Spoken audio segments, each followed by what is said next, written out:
Assalamualaikum warahmatullahi wabarakatuh. Bismillahirrahmanirrahim. Alhamdulillahil azimi jalaluh, al-katsiri nawaluh, al-mabsuti fil judi karamuhu wa ifdaluh. Hamdan yastamiru tikraruhu fi kulli khin wa tantashiru barakatuhu fil ayyam wasyuhur wassinin. Wassalatu wassalamu ala asyrafil anbiya'i wal mursalin wa ala alihi wa ashabihi ajma'in amma ba'd. Hadratal mukaramin, para alim ulama, cerdik pandai, para cendekiawan, para intelektual, para tokoh masyarakat, wabil khusus Ketua Takmir Masjid Besar Sleman Kota beserta jajaran, para bapak, para ibu, saudara, saudari sekalian, rahimakumullah. Berbahagia sekali pada malam hari ini kita bisa bersama-sama bertemu, beriktikaf di masjid yang kita cintai ini, dan mudah-mudahan pertemuan kita membawa kebaikan, membawa kemanfaatan dan kemaslahatan dalam kehidupan kita hatta akhirah.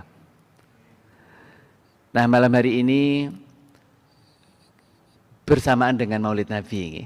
Jadi tadi saya berbincang dengan Ustadz Rifai, malam ini bersamaan dengan Maulid Nabi, dan terima kasih kesempatannya untuk bersama-sama mengkaji tentang Rasulullah Muhammad sallallahu alaihi wasallam. Nah, tadi ayat yang dibaca oleh Qori juga menunjukkan tentang bagaimana kita meneladani Rasulullah. Saya malam ini juga membawa beberapa kitab, karena nanti ada file yang sudah saya share juga, nanti bisa diunduh beberapa buku ya yang terkait dengan sirah Muhammad sallallahu alaihi wasallam. Nah, saya memulai dengan sebuah hadis.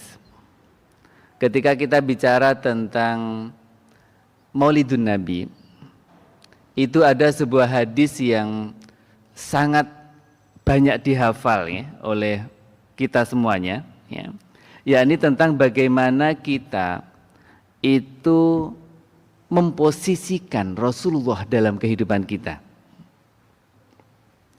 Hadisnya rawahul Bukhari. Apa hadisnya? La yu'minu ahadukum hatta akuna ahabba ilaihi min walidayhi wa waladihi wan nasi ajma'in. Au kama qala.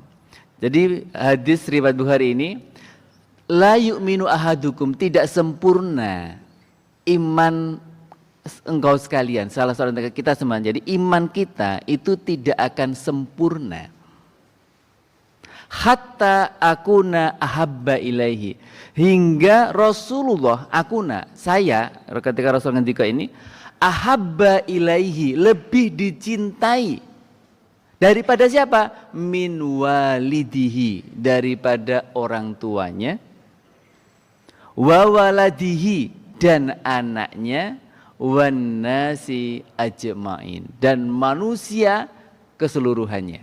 Nah, jadi ini hadis yang harus menjadi patokan kita. Ketika kita memperingati kelahiran Rasulullah sallallahu alaihi wasallam, tolok ukurnya adalah sudahkah kita menempatkan cinta kita kepada Rasulullah melebihi cinta kita kepada diri sendiri, kepada orang tua kita, kepada anak kita, dan kepada manusia yang lainnya. Nah, ini parameter pertama. Nah, bukti cinta itu apa? Nah, bukti cinta itu ini tentu harus kita wujudkan, bukti cinta kepada Rasulullah. Karena hubbur Rasulillah itu termasuk rukun iman ya. Jadi kita beriman kepada Rasulullah itu termasuk rukun iman. Kalau perbuatan manusia itu dibagi menjadi 3. Yang pertama apa? Perbuatan hati. Yang kedua, perbuatan lisan. Kemudian yang ketiga itu adalah perbuatan anggota tubuh kita. Makanya iman itu apa? At-tasdiqu bil qalbi wal iqraru bil lisani wa amalun bil arkani. Jadi ada 3 parameter iman. Yang pertama apa? At-tasdiqu bil qalbi, yakni membenarkan di hati, meyakini di hati. Itu parameter yang pertama. Jadi hati itu adalah berbuat. Hati itu berbuat. Hati itu beramal. Makanya ada perbuatan hati, orang iri hati, makanya iri hati. Orang hasad, orang beriman, orang mencintai Allah, mencintai Rasulullah, itu adalah perbuatan hati. Nah, membenarkan di hati itu diikuti dengan iqraru bil lisan. Jadi lisan kita menyatakan, wah, saya mencintai Rasulullah, saya beriman kepada Rasulullah. Dan itu selalu dibuktikan dengan kita memperbanyak sholawat. Maka cinta ini harus diwujudkan dengan lisan kita memperbanyak sholawat Nabi. Hadis yang masyhur tentang hal ini apa? Man sholla alayya sholatan sallallahu alaihi biha asyron. Barang siapa membaca sholawat kepadaku sekali. Jadi kalau kita sallallahu ala Muhammad sallallahu alaihi wasallam sallallahu ala Muhammad sallallahu alaihi wasallam. Itu 2 kali saya tadi baca sholawat. Dalam hadis, barang siapa baca sholawat sekali, sallallahu alaihi biha asyron, Allah akan membalasnya bersolawat kepada orang itu 10 kali. Maknanya nopo? Kalau kita bersolawat kepada Nabi itu maknanya nopo? Itu salah satu bukti cinta tadi. Jadi lisan kita bersolawat. Maknanya adalah kalau kita bersolawat kepada Nabi, itu maknanya kita mohon kepada Allah Subhanahu wa taala agar Allah selalu merahmati Nabiullah Muhammad dan selalu memberikan keselamatan kepada Nabi Muhammad. Nah, tapi kok balasannya Allah bersolawat kepada kita, membalasnya 10 kali. Apa maknanya? Kok Allah bersolawat kepada orang yang bersolawat kepada Nabi? Maknanya adalah Allah akan membalas dengan rahmat, dengan keselamatan kepada orang itu 10 kali lipat. Itu maknanya. Jadi itulah kenapa kita di antara bukti kita cinta kepada Rasul membaca sholawat Nabi banyak-banyak. Nah, tadi kembali kepada iman tadi. Jadi pertama atas bil qalbi, kedua iqrar bil lisan. Jadi menyatakan dengan lisan, diantaranya kita memperbanyak sholawat. Kemudian yang ketiga wa amalun bil arkani, yakni mengamalkan, mengaktualisasikan dalam bentuk perbuatan. Perbuatan nyata. Itu adalah pilar dari kita iman. Makanya ketika kita tadi bicara tentang mencintai Rasulullah, karena tadi hadisnya kan tidak sempurna iman seseorang itu hingga Rasulullah itu lebih dicintai daripada dirinya, orang tuanya, anaknya, dan manusia seluruhnya. Artinya kita menempatkan cinta kepada Rasulullah itu adalah number one. Cinta kepada Rasulullah itu nomor 1. Nah, makanya bahkan dalam kita beribadah pun, kalau sholat salah satu rukun, apa rukun sholat? Membaca salawat Nabi itu adalah termasuk rukun sholat.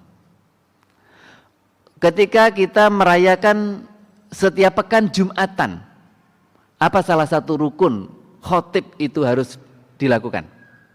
Membaca sholawat Nabi, selain wasiat takwa, membaca Al-Quran, ya. Itu salah satu rukun khutbah itu adalah harus bersolawat kepada Nabi. Bahkan dalam Al-Quran, innallaha wa malaikatahu yusalluna ala nabi. Sesungguhnya Allah dan malaikat yusalluna ala nabi.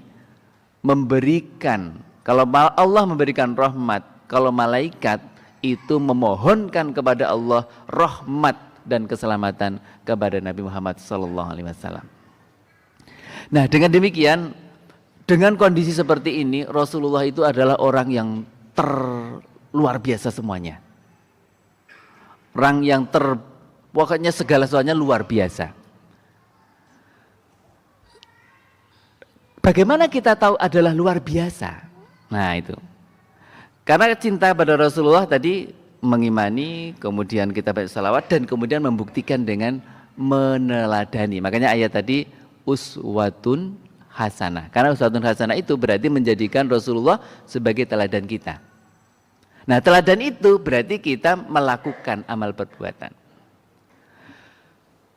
Dalam Al-Quran Allah menegaskan wa innaka la'ala khuluqin azim. Engkau wahai Muhammad pasti la'ala khuluqin azim. Yakni berakhlaknya itu, perilakunya adalah akhlak yang agung. Nah, akhlak agung itu gambarannya seperti apa? Dalam hadis diceritakan ketika Sayyidah Aisyah itu ditanya, bagaimana perilaku Rasulullah? Khuluquhu huwal Qur'an. Akhlak Rasulullah itu adalah Al-Qur'an. Jadi Rasulullah itu berarti apa? Al-Qur'an berjalan.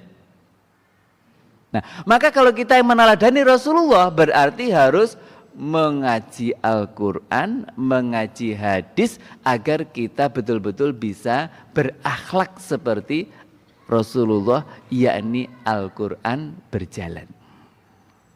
Nah, itulah kenapa Al-Quran itu tidak berhenti, tidak cukup hanya dibaca, dihafal, tapi harus kita amalkan. Jadi yang paling utama mentadaburi dan kemudian mengamalkan.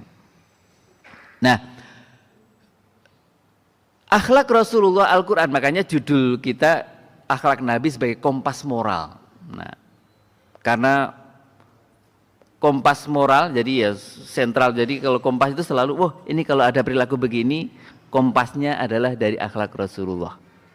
Kompasnya, oh perilaku begini, apalagi di zaman digital saat ini, ini luar biasa tantangan berperilaku. Jadi kalau dulu mulut ya mulut kita, tapi sekarang mulutnya itu juga jari-jari kita di medsos, itu semuanya menjadi mulut sekarang.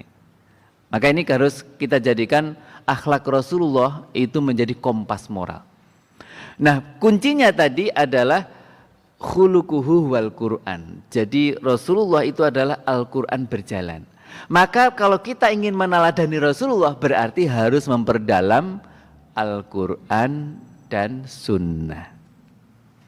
Nah, kemudian untuk mengenal dekat Rasulullah, kalau orang ini kan tak kenal tak sayang, betul nggih?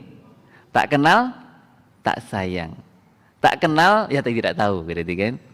Nah, bagaimana kita mengenal Rasulullah? Tentu harus membaca sirah Nabi. Ini saya baca di antara membaca beberapa kitab ini. Ini Ar-Rahiqum Makhtum misalnya. Ini kayak Syekh Sofiyur Rahman Al-Mubarakfuri. Ini yang berbahasa Arab dan diterjemahkan ke berbagai bahasa. Karena ini adalah sebuah sirah nabawi yang hasil lomba tingkat internasional ya di Mekah gitu. Dan ini juara satunya. Kalau saya baca itu dapat sekitar 200-an juta pada masa itu. Jadi sudah puluhan tahun lalu 200-an juta hadiahnya. Syekh Sofiyur Rahman Al-Mubarakfuri ini. Dan ini bukunya bagus karena komplit dan berdasarkan hadis-hadis Nabi yang sangat kuat. Kemudian cara menuliskan sirah nabawi itu sangat beragam. Jadi kalau diambilkan tokoh di dunia ini yang paling banyak ditulis riwayat hidupnya itu hanya Rasulullah Muhammad SAW. Tidak ada yang lain. Dan riwayat beliau itu Masya Allah dikaji dari berbagai aspeknya, itu nggak ada habis-habisnya.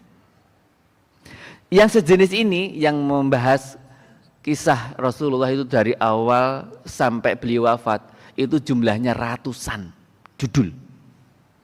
Mungkin malah ribuan, malah kalau dengan berbagai bahasa luar biasa banyak. Dan kemudian banyak juga menulis sirah itu dengan cara yang berbeda. Ini misalnya Muhammad Super Leader Super Manager.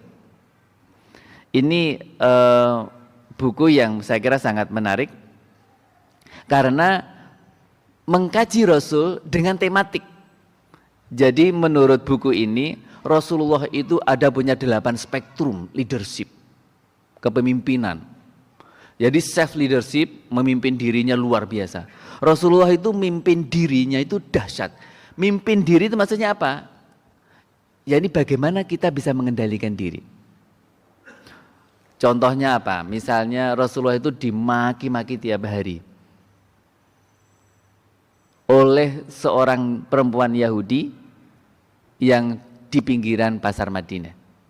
Setiap hari si pengemis ini mencari uang kehidupan itu dari memaki-maki Nabiullah Muhammad. Tapi setiap hari yang memberi makan orang ini itu adalah Nabiullah Muhammad. Setiap hari Rasulullah selalu datang ke orang ini untuk memberi makan, dan memberi makannya luar biasa lembut. Luar biasa lembut. Taunya dari mana? Taunya ketika setelah beberapa hari Rasulullah tidak datang, kemudian Abu Bakar nanya kepada Aisyah, apa karena semua kebiasaan Rasulullah setelah Rasulullah dipanggil oleh Allah itu semuanya sudah dilakukan. Tapi Abu Bakar masih menelisik, masih ada enggak apa yang biasa dilakukan Rasulullah tapi belum tak lakukan. Akhirnya diberitahu Rasulullah itu tiap hari memberi makan itu orang yang di pengemis perempuan Yahudi di pinggiran pasar Madinah. Oh, di sana. Akhirnya datang Abu Bakar datang itu dalam posisi gimana? Wah, ini yang dikasih makan Rasulullah. Padahal itu mulutnya selalu keluar makian-makian kepada Nabi Muhammad. Jadi ketika ketemu itu hati sudah nggak enak. Kok kayak gini ya? Nah, akhirnya ya kemudian beliau ngasih makan itu ya ngasih makan gini. Ketika ngasih makan protes ini si pengemis ini. Wah, siapa kamu? Biasanya ngasih makan nggak kayak gini. Yang karena giginya itu sudah mungkin pada ompong begitu ya, sehingga sudah nggak kuat makan yang agak keras. Ini biasanya dilumat dulu yang ngasih makan saya itu, kemudian baru dimasukkan. Pasti kamu bukan orang yang biasa ngasih makan saya. Oh itu. Ini nahan amarah ini sebenarnya ini. Tapi akhirnya terus terang, orang yang biasa ngasih makan engkau itu sudah meninggal dunia. Loh, penasaran? Loh, siapa yang meninggal dunia? Ya itulah orang yang kamu maki-maki dari pagi sampai sore. Wow. Karena akhlak Rasulullah yang dahsyat luar biasa kayak gini ini, orang yang seperti ini yang kerjanya maki-maki kemudian menjadi beriman kepada Allah Subhanahu wa taala. Artinya apa, hadirin? Self developmentnya. Jadi Rasulullah itu bagaimana memimpin dirinya itu dahsyatnya luar biasa. Mengendalikan emosi, tidak pernah marah, tidak pernah ini, wah luar biasa. Makanya orang yang kuat itu apa? Orang yang laisa syadid, bukanlah orang yang kuat itu yang kuat bergelut. Tapi orang yang kuat itu adalah orang yang mampu menahan amarah. Padahal sekarang di jalan sering terjadi apa mboten? Gara-gara salip-salipan, tonyo-tonyoan. Leres napa mboten? Di tol salip-salipan aja Akhirnya turun tonyo-tonyoan. Hanya gara-gara napa? Emosi kan? Belum lagi di jalan. Ini banyak kan yang viral, ada anu sedikit keluar turun mobil nonyo orang dan seterusnya. Itu baru hanya kayak gitu sudah emosi. Apalagi jalannya sekarang ramenya luar biasa. Makanya kesabaran, self leadership itu luar biasa. Nah, jadi buku ini diantaranya itu mengkaji Rasulullah itu dari berbagai aspek dengan leadershipnya. Jadi leadership memimpin diri, kesuksesannya sebagai pemimpin militer, kesuksesannya sebagai pemimpin hukum, legal system, kesuksesannya dalam education, dalam pendidikan. Kita bisa menikmati Islam yang luar biasa ini, original Al-Qur'annya, hadisnya. Ini karena jasa educationnya Rasulullah. Bisa dibayangkan bagaimana Rasulullah itu mampu mengedukasi para sahabatnya menjadi orang yang luar biasa mencintai Rasulullah. Sangat dedicated hidupnya untuk memperjuangkan Islam sampai kita bisa menikmatinya. Itu kesuksesan yang luar biasa. Rasulullah sukses luar biasa pendidikan, sosial politik luar biasa, dalam dakwah luar biasa, family Rasulullah mimpin keluarganya juga luar biasa. Dalam bisnis, bahkan dalam bisnis itu Rasulullah itu kalau dalam bahasa sekarang itu orang menyebut financial freedom itu dicapai bahkan sebelum usia 30. Jadi sudah menjadi konglomerat itu sebelum usia 30. Kenapa? Karena beliau itu ketika meminang Khadijah dan mengawini Khadijah itu maharnya berapa? Itu kalau dihitung sekarang itu hampir 2 miliar. Kira-kira ada pembuatan ini? Ini yang hadir menikah dulu ketika menikah memberi mahar istrinya berapa? 2 miliar?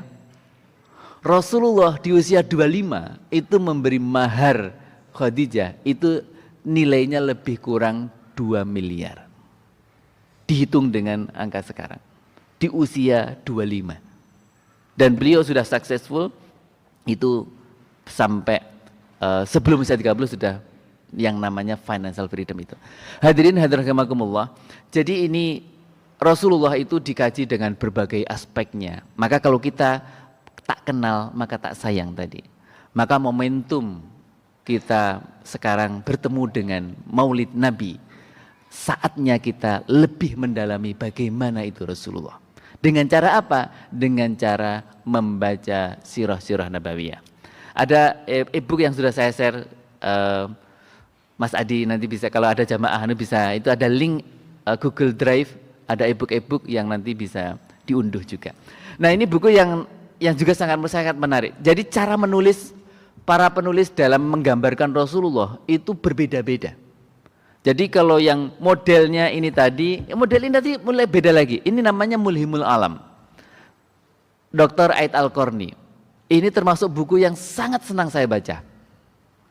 Kenapa? Karena buku ini menggambarkan Rasulullah itu sangat spesifik dan hadisnya itu sahih semua. Jadi Rasulullah ditulis oleh Aid Al-Qarni, Syekh Al-Qarni ini dengan runtut, dengan berbagai topik dan dasarnya hadis sahih. Beliau menulisnya ini puluhan tahun sampai menjadi buku ini. Ini misalnya Muhammad sang inspirator, Muhammad sang yatim, sang nabi, sang maha agung, sang pemurah, sukses, paling berbahagia, pemimpin. Itu ditulis dengan kalimat yang sangat indah. Jadi bahasanya itu sangat indah, dasarnya itu hadis sahih semua. Jadi teladannya itu enak sekali. Jadi sekali duduk ini, misalnya duduk, saya ingin membaca Rasulullah orang yang paling berbahagia. Rasulullah orang ayah yang paling luar biasa. Sekali duduk kita akan ketemu seakan-akan di hadapan kita Rasulullah. Baik inilah sifat Rasulullah. Beginilah Rasulullah. Nah, sehingga hadirin rahimakumullah, momentum Maulid Nabi kita bisa mencintai Rasulullah itu kalau kita mengenalnya dengan baik.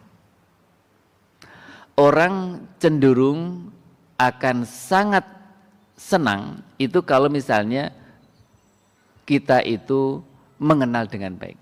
Sehingga tidak mengherankan buku yang luar biasa terkenal di dunia lebih diterjemahkan di 20 bahasa. Mungkin tentu Bapak Ibu sudah pernah mendengarnya, yakni The 100 Ranking of the Most Influential People in the History. Jadi karya Michael Hurt itu kalau diterjemahkan bahasa Indonesia 100 tokoh paling berpengaruh di dunia. Itu ada e-booknya juga. Nanti kalau Bapak Ibu ingin membacanya, ada e-booknya 600-an halaman lebih. Jadi memuat 100 tokoh paling berpengaruh di dunia. Beliau menulis pertama itu adalah tahun 78. Tahun 78 beliau nulis, kemudian direvisi tahun 92. Siapa? Padahal beliau ini bukan orang Islam. Michael Hurt ini bukan orang Islam. Ini saking dahsyatnya Rasulullah, pengakuan Rasulullah. Tapi beliau menempatkan Nabi Muhammad itu di nomor 1, mengalahkan nabinya sendiri. Jadi Michael Hurt berdasarkan riset ya, riset yang sangat mendalam, beliau menempatkan Nabi Muhammad nomor 1 sebagai orang yang paling berpengaruh di dunia. Bahkan beliau sadar, sangat sadar sesadarnya bahwa menempatkan Nabi Muhammad nomor 1 itu pasti akan menimbulkan perdebatan, pertanyaan dari luar biasa banyak orang. Dan itu betul-betul terjadi. Tapi setelah beliau merevisi buku itu tahun 92, jadi 78 tadi, jadi 14 tahun kemudian beliau merevisi setelah perkembangan-perkembangan, tidak mengubah posisi Nabiullah Muhammad di nomor 1 sebagai orang yang paling berpengaruh di dunia. Apa alasannya? Nah, alasannya itu luar biasa. Ada 2 alasan utama. 2 alasan utama yang beliau jadikan dasar.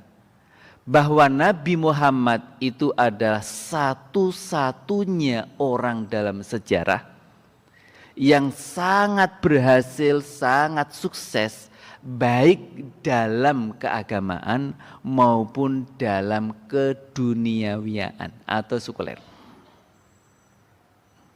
2 parameter itu. Dalam urusan agama sangat sukses luar biasa. Dan dalam urusan dunia juga suksesnya luar biasa. Itu menurut Michael Hurt, orang bukan orang Islam.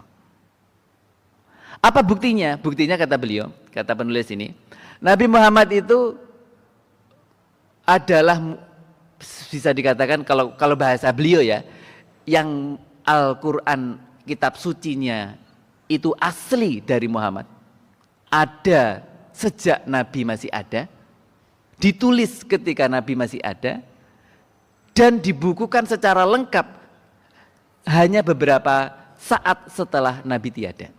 Jadi orisinalitasnya itu terjaga. Itu alasan yang pertama. Dan ternyata itu berbeda jauh dengan, mohon maaf, agama lain. Contoh ini kalau beliau membandingkan karena agama beliau ya, beliau menyebut beda dengan agama Nasrani. Karena agama Nasrani itu adalah Nabi Isa, muasisnya, rasulnya. Akan tetapi yang menyebarkan itu bukan Nabi Isa. Yang sukses menyebarkan itu namanya Santo Paulus. Dan orang inilah yang menulis sebagian besar kitab itu. Beda dengan Nabi Muhammad tadi. Artinya apa? Nabi Muhammad itu successful betul dari sisi keagamaan, teologinya, moral etikanya itu luar biasa. Dan yang kedua, Nabi Muhammad itu adalah orang yang luar biasa sukses dalam urusan dunia. Dibuktikan dengan apa? Itu menguasai berbagai wilayah dan dilanjutkan oleh sahabat-sahabatnya. Dan bagaimana menaklukkan itu dengan damai, dengan luar biasa, dan sampai sekarang umatnya itu cintanya itu luar biasa. Jadi tidak ditemukan ya, tidak ditemukan pemeluk agama yang cintanya kepada Nabi itu melebihi cintanya umat Muhammad kepada Nabi Muhammad. Ini subhanallah. Maka Bapak Ibu sekalian, orang yang tidak beragama Islam saja sebegitu mendalam mengenal Nabi Muhammad, sehingga beliau menempatkan pada posisi yang sangat mulia. Bagaimana kita? Nah, ini pertanyaannya, bagaimana kita? Apakah kita sudah mengenal dengan baik Nabi Muhammad atau belum? Nah, itu yang menjadi pertanyaan kita. Tapi kita ini kalau menurut Nabi Muhammad, nah ini Nabi Muhammad itu Masya Allah dalam hadis qudsi itu, bukan hadis qudsi, yang hadis qudsi itu adalah nanti yang akhir. Ini hadis riwayat Bukhari. Jadi dalam hadis itu ditanya, ayyul mu'minina a'jabu ilaikum imanan. Jadi ketika itu Rasulullah bertemu dengan para sahabat-sahabatnya. Itu membuktikan betapa kita umat Nabi Muhammad itu diakui oleh Nabi Muhammad sebagai umat yang luar biasa juga. Jadi Nabi kita Nabi yang luar biasa, Rasulullah mengakui kita itu menjadi umat yang orang yang imannya juga luar biasa. Dalam hadis Bukhari itu, ayyul mu'minina ajabu ilaikum imanan. Siapa orang mukmin yang paling menakjubkan imannya? Qalu, para sahabat saat itu jawab, al-malaikah. Oh, malaikat ini yang imannya kepada Rasul paling hebat. Apa jawab Rasul? Wa malahum la yu'minun wa hum inda rabbihim. Bagaimana mereka enggak beriman malaikat ini, wong mereka ini selalu patuh kepada Tuhannya, pasti beriman. Bukan itu. Berarti bukan malaikat. Qalu fal anbiya, kalau gitu, yaitu para nabi. Itu orang yang imannya paling dahsyat, paling hebat, paling menakjubkan. Apa kata Rasul? Wa ma lahum la yu'minun wal wahyu yanzilu alaihim. Bagaimana mungkin para nabi ini enggak beriman? Loh, wahyu itu turun kepada mereka. Wah, itu bukan nabi. Berarti bukan nabi orang yang imannya paling menakjubkan. Nah, kemudian para sahabat pede nih. Qalu ya farahnu. Para sahabat jawab, loh kalau gitu kita dong. Para sahabat Nabi yang ketemu Rasul. Kita ini orang yang imannya paling menakjubkan. Nah, kemudian Rasul apa jawabnya? Wa malakum la tu'minun wa ana baina adharikum. Bagaimana engkau tidak beriman? Wong kamu ketemu saya, kamu bisa ketemu lihat saya langsung, melihat bagaimana saya berperilaku, bagaimana saya ini. Wah, itu enggak menakjubkan. Kemudian Rasul melanjutkan, walakin a'jabul mu'minina imanan. Orang mukmin yang menakjubkan imannya adalah qaumun, yakni orang-orang yaji'una ba'dakum, yang datang setelah engkau sekalian, wahai para sahabat. Yang datang generasi-generasi orang beriman yang belakangan setelah para sahabat. Yajiduna suhufan, mereka itu menemukan atau mendapati suhuf, yakni Al-Quran. Yu'minuna bima fiha, rawahul Bukhari. Beriman terhadap apa yang dijelaskan oleh Al-Quran. Itulah orang yang paling menakjubkan keimanannya menurut Rasulullah Sallallahu Alaihi Wasallam. Maka ini menunjukkan betapa Rasulullah itu memberikan kabar gembira kepada kita semua. Bagaimana kita menjadi orang yang keimanannya menakjubkan. Kita tidak pernah ketemu Rasul. Kita tidak pernah bertatap muka dengan Rasulullah. Sahabat-sahabat itu kalau ketemu Rasul itu Masya Allah, itu luar biasa. Memegang Rasul, berdekatan dengan Rasul itu rasanya sudah Masya Allah luar biasa. Sahabat itu pengennya dekat gitu.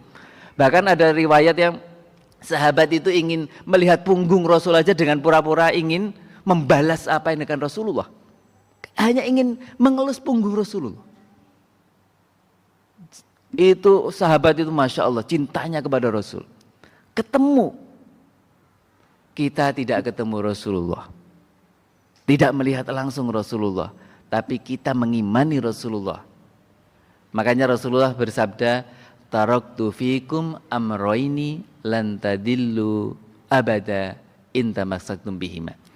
Saya meninggalkan dua hal, dua perkara, dan kau tidak akan tersesat selamanya. Apa itu? Kitabullah wa sunnati Rasulillah, yakni Al-Quran dan Sunnah. Maka adanya kajian di Masjid Besar Sleman yang tadi selapanan Ustadz Rifai ya. Ini luar biasa karena di sini dikaji Al-Quran, dikaji As-Sunnah. Karena kita ini jalur untuk bisa lebih bertakwa kepada Allah itu adalah jalurnya jalur ilmu. Orang ibadah, rajin beribadah, tapi kalau tidak didasari dengan ilmu, dalam waktu yang tidak lama akan malal, akan bosan. Orang beribadah tanpa didasari dengan ilmu dan keyakinan yang kuat, itu akan mudah bosan. Makanya tidak jarang ada orang yang kadang misalnya itu beberapa kali saya temukan. Orang pada tertentu itu rajin ke masjid, tapi tiba-tiba hilang blas, nggak pernah ke masjid. Kenapa? Karena tindakannya rajin ke masjid tadi belum didasari oleh ilmu. Berbeda dengan orang yang berilmu. Orang yang berilmu itu dia punya alasan yang sangat kuat untuk berbuat sesuatu. Dan itulah yang akan membuat bisa istiqomah, membuat bisa semakin meningkat, semakin kuat, itu dengan ilmu. Maka kita harus menguatkan ibadah kita itu dengan ilmu. Makanya mengkaji Al-Quran dan mengikuti Rasulullah itu adalah meningkatkan komitmen kita untuk mengkaji Al-Quran dan Sunnah. Karena tadi khuluquhu huwal Quran. Rasulullah itu akhlaknya adalah Al-Quran. Rasulullah adalah Al-Quran berjalan. Jadi berarti apa? Di satu sisi ada Al-Quran, pada saat yang sama bagaimana Al-Quran itu diamalkan, itulah hadis Rasul. Rasul bersabdanya seperti apa, Rasul berperilakunya seperti apa, Rasul bersikapnya seperti apa, itulah hadis Rasul. Makanya hadis itu ada yang qauli, ada yang ucapan Rasul langsung, ada yang fi'li, tindakan Rasul. Hadis tentang wudu itu adalah hadis asar dari Utsman kalau nggak salah itu adalah apa yang dilakukan Rasulullah.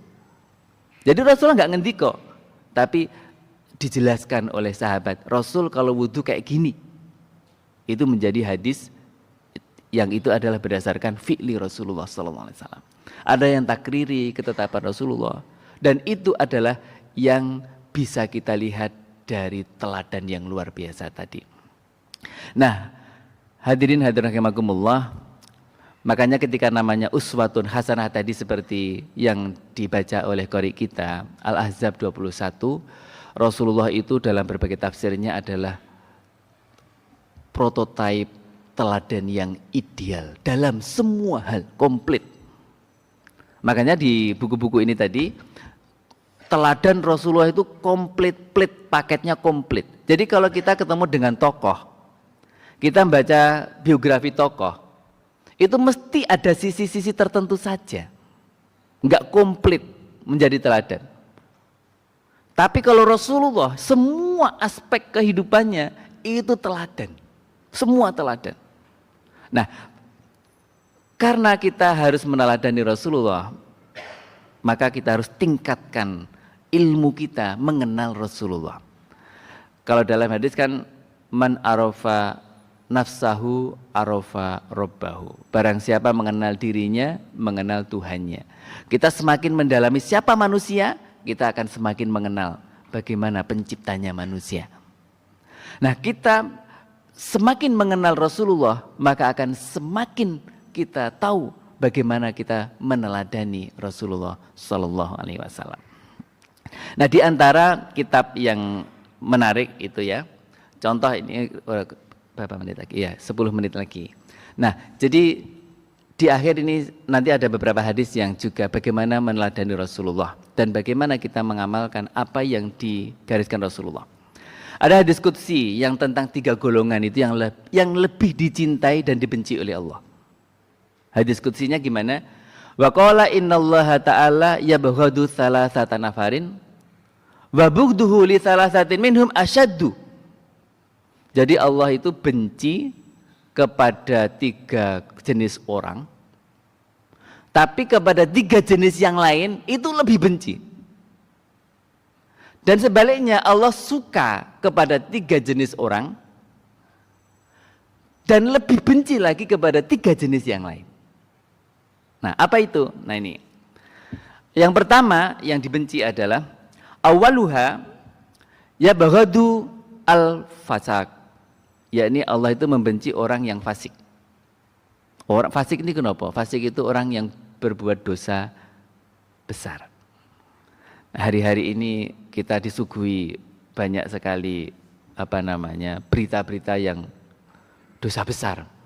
Hari ini juga beritanya cukup mengagetkan ya. Menteri, sudah banyak sekali menteri yang jadi tersangka. Korupsi itu dosa besar apa mboten? Dosa besar apa mboten? Kayaknya ragu-ragu ini. Dosa besar apa mboten korupsi? Besar banget. Apalagi korupsinya itu adalah uang negara. Karena itu terkumpul dari pajak diantaranya, terbesarnya. Kalau mencuri berarti harus mencari keikhlasan dari 280 juta penduduk Indonesia. Berat nih, berat sekali, besar sekali nih. Belum lagi akibat dari itu, orang mafsadatnya timbulnya luar biasa banyak, mafsadat karena korupsi. Tapi hari-hari ini terus berita-berita tentang itu selalu muncul dan banyak jumlahnya. Naudzubillah. Nah, Allah benci dengan orang yang fasik. Ini korupsi ini tergolong fasik ya. Termasuk ya yang lain-lain banyak yang dosa besar. Wa bughduhu lisyaikhi al-fasik asyaddu. Tapi wis tuwa kok panggah ngelakoni dosa itu lebih dibenci oleh Allah. Nah, ini. Jadi yang sepuh harusnya lebih kalau masih fasik terus itu lebih dibenci oleh Allah Subhanahu wa ta'ala. Naudzubillah. Mudah-mudahan kita tidak termasuk yang dibenci yang pertama ini. Kemudian asani yabghadu al-bukhala. Allah itu membenci orang-orang yang pelit. Tapi wa bughduhu lil ghani al-bakhil asyad. Tapi bencinya kepada orang yang kaya tapi pelit itu lebih dibenci oleh Allah Subhanahu wa ta'ala. Maka orang kaya itu harusnya menjadi dermawan. Harus jadi dermawan. Wasalis yabghadu al-mutakabbirin, yakni Allah itu membenci orang-orang yang sombong. Yang suka flexing, hati-hati ini geng. Sombong niku kan ada 2 macam. Sombong yang sifatnya duniawi, sombong sifatnya ukhrawi. Napa misalnya sombong duniawi? Flexing, wow. Napa niku? Naik jet pribadi, padahal ternyata hanya foto-foto doang. Ternyata tidak naik. Itu kan banyak cerita ngaten niku nggih. Atau foto di sampingnya Rubicon. Woi, sukses ya, ternyata itu Rubiconnya orang. Dan itu sudah bohong pada diri sendiri, bohong pada orang lain, sudah sombong lagi kan. Nah, tapi wabughduhu lil fakir al mutakabir, wis fakir tapi tambah sombong, itu tambah dibenci oleh Allah Subhanahu wa ta'ala. Jadi yang tadi itu misalnya wis fakir, sombong, flexing, seakan-akan. Nah, ini sekarang lagi banyak juga, orang sebenarnya nggak punya, tapi sok berpunya. Akhirnya utangnya di mana-mana. Menjadi korban pinjaman online, pinjol, jadi pinjol di mana-mana kan. Akhirnya semuanya jadi hilang. Nah, itu 3, Allah membenci kepada 3 jenis orang. dan lebih benci kepada 3 jenis yang lain. Jadi yang pertama tadi fasik, tapi lebih benci kepada orang tua yang fasik. Kemudian yang kedua apa?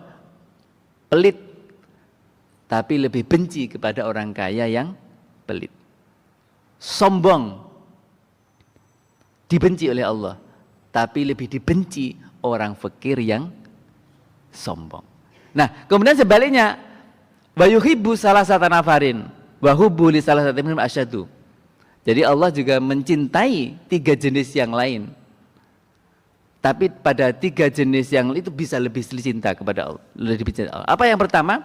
Al-muttaqin. Nah, ini saya yakin ini insya Allah yang memang rawuh di pengajian, kerso rawuh di pengajian di Masjid Besar Sleman. Tadi sudah sholat isya, mungkin pulang dulu atau ngapa dulu, kemudian kembali ke masjid ikut pengajian. Itu insya Allah al-muttaqin.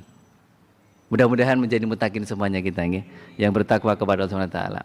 Tapi wa hubbuhu lisyabab attaqi asyaddu.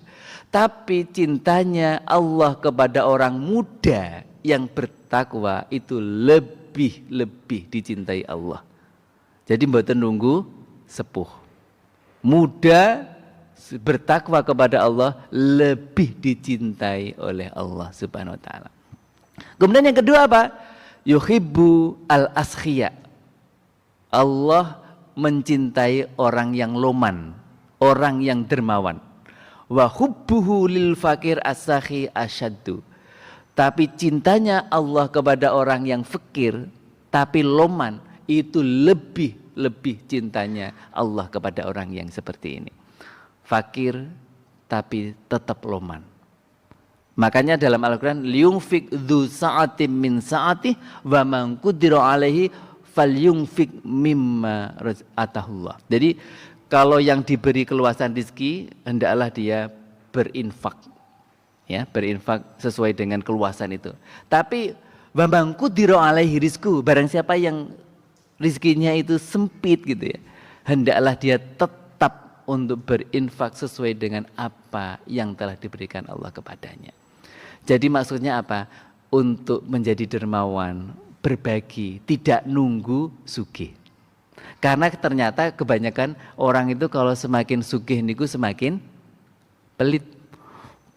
Mau ngapunten akhirnya nopo semakin pelit. Di antaranya tandanya nih, ini mboten selalu juga, mboten selalu nih. Ini hanya tanda-tanda. Akhirnya kadang pagere ditambah dawur sangat. Masih ditulis sih, awas anjing galak. Wah. Kenapa? Agar nggak ada orang datang minta-minta, nggak ada. Oh ditamoni wedi, wedi ini apa? Wedi diutangi. Ini kenapa mboten? Jadi orang kalau semakin kaya, kok semakin pelit itu sangat dibenci oleh Allah Subhanahu wa taala. Makanya orang yang dermawan itu disukai Allah dan disukai manusia. Dan orang yang pelit dibenci Allah dan dibenci manusia.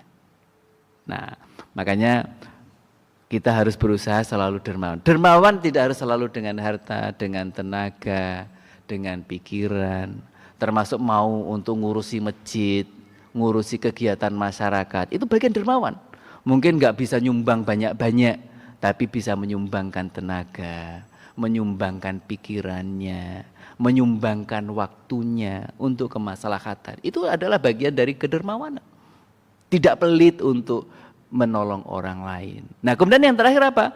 Wa hubbuhu asyaddu. Nah salis apa? Yuhibbu al-mutawadiin. Allah itu mencintai orang yang tawaddu, yang rendah hati.